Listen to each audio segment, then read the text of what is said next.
وہاں ایک بوڑھا سا آدمی داخل ہوا، جبہ کبا پہنا ہوا تھا۔ لوگوں نے پوچھا تم کون ہو؟ وہ شیطان تھا۔ تو کہا میں شیخ نجد ہوں۔ کہا تم کوئی میٹنگ کر رہے ہو؟ تو میں تمہیں کو بہترین مشورہ دینے کے لیے آیا ہوں۔ یعنی سارے شیطان کٹھے ہوئے ہن تے اصل شیطان بھی مشورہ دینا آ گیا۔ اب لوگ مشورہ کیا دے رہے ہیں؟ کسی نے کہا دارالندوہ کے اندر بیٹھ کے کیسا کرو، نعوذ باللہ محمد صلی اللہ علیہ وآلہ وسلم کو قید کر دو، اور جب یہ قید کے اندر ہوں گے ان کا کھانا پینا بند کر دیا جائے گا، لا تعلق ہو جائیں گے، نعوذ باللہ یہ وہیں ہلاک ہو جائیں گے۔ ایک اور آدمی کھڑا ہوا، اس نے کہا پاگل ہو، اس کے چاہنے والے تمہیں قید کرنے دیں گے؟ آقا علیہ الصلوۃ والسلام کے جو غلام ہیں، جنہوں نے حضور کے ساتھ دل و جان کا سودا کر دیا ہے، جو آقا علیہ الصلوۃ والسلام کے اشارے کے اوپر گردنیں کٹوانے کے لیے تیار ہیں، کیا ایسا ہو سکتا ہے تم ان کے نبی کو قید خانے میں بند کر دو اور وہ خاموشی کے ساتھ بیٹھے رہیں؟ ایسا نہیں ہو سکتا، یہ تجویز غلط ہے۔ پھر کسی اور نے مشورہ دیا، کہا ایسا کرو مکے سے نکال دو، جلا وطن کر دو۔ پھر شیخ نجد شیطان کھڑا ہوا، اس نے کہا تم یہاں سے نکالو گے یہ دوسرے شہر میں چلے جائیں گے، اور اس کی آواز اتنی سریلی ہے، اس کی بات اتنی میٹھی ہے، اس کا لہجہ اتنا اچھا ہے، وہاں جا کے پھر یہ لوگ جمع کریں گے، لوگ کلمہ پڑھتے جائیں گے، پھر وہاں ایک فوج اور ایک گروہ تیار ہوگا، اور چند لمحوں کے بعد، چند دنوں اور مہینوں کے بعد یہ پلٹ کے تمہارے اوپر حملہ کریں گے اور تمہیں ملیا میٹ کر کے رکھ دیں گے۔ کہا پھر کیا کیا جائے؟ قید کرنے کے اوپر تم راضی نہیں، اور پھر تم جلا وطن کرنے کے اوپر راضی نہیں، تو کیا کیا جائے؟ ابو جہل کھڑا ہوا، جہلوں کا سردار، اس نے کہا میری بات سنو، میں تمہیں ایک بہترین مشورہ دیتا ہوں۔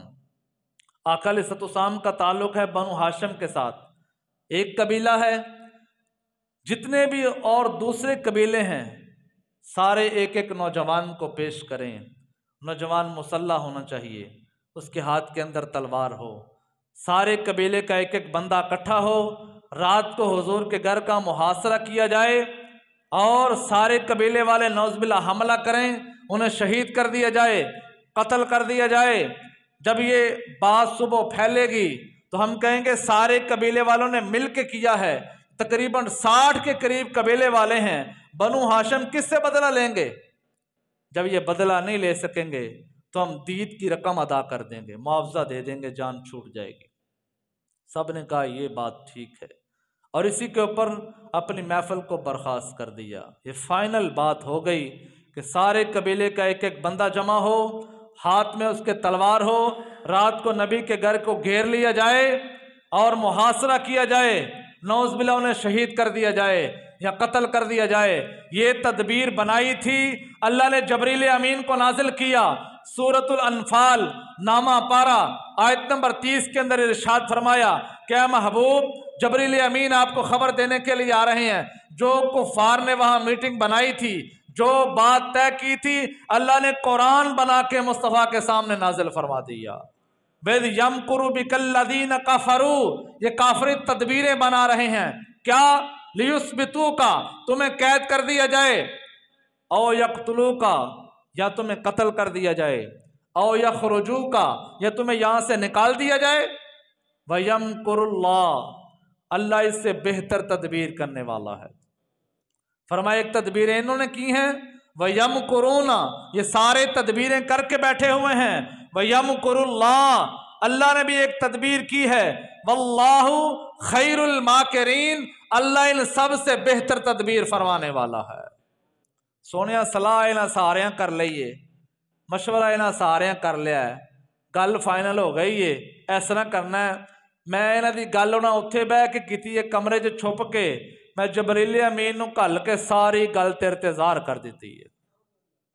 انہاں یہ 3 گلاں فائنل کیتیاں نے، صلاح کر دے رہے نے، بھی یہاں قید کر دیے، او یقتلوکا، یا پھر قتل کر دیے، او یخرجوکا، یا اتھوں کٹ دیے، وَیَمْکُرُونَ، یہ ساری تدبیر نہ بنا لئیے، لیکن اللہ نے بھی ایک تدبیر بنائی ہے، واللہ خیر الماکرین، اللہ دی تدبیر سارے نالوں بہتر تدبیر ہے۔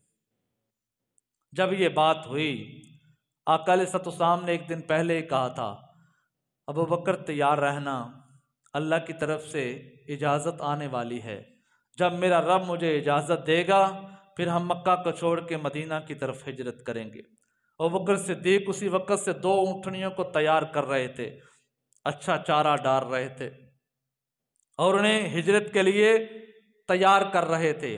تھوڑا سا ابو بکر صدیق نے سامان بھی باندھ کے رکھا ہوا تھا، اور جب یہ معاملہ ہوا ہجرت کی اجازت ملی، جمعے کا دن تھا، آقا علیہ الصلوۃ والسلام دوپہر کے وقت ابو بکر صدیق کے گھر آئے، آ کے کہا ابو بکر آج تیار رہنا، اللہ کی طرف سے اجازت مل گئی ہے، آج ہم مکہ کو چھوڑ کے مدینہ کی طرف ہجرت کریں گے۔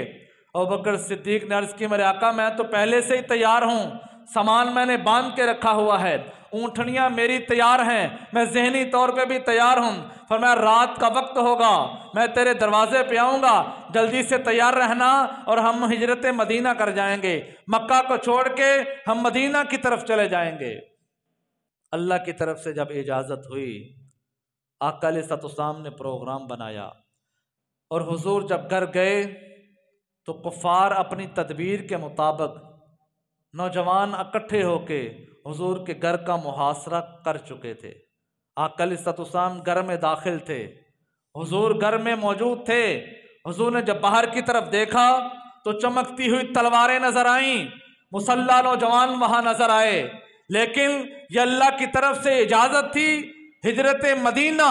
اگر قرآن اور احادیث کی روح کے اندر دیکھا جائے تو یہ آقا علیہ الصلوۃ والسلام کا بہت بڑا معجزہ ہے۔ مسلح افراد باہر ہیں، آقا علیہ الصلوۃ والسلام نے مولا علی کو بلایا اور ارشاد فرمایا علی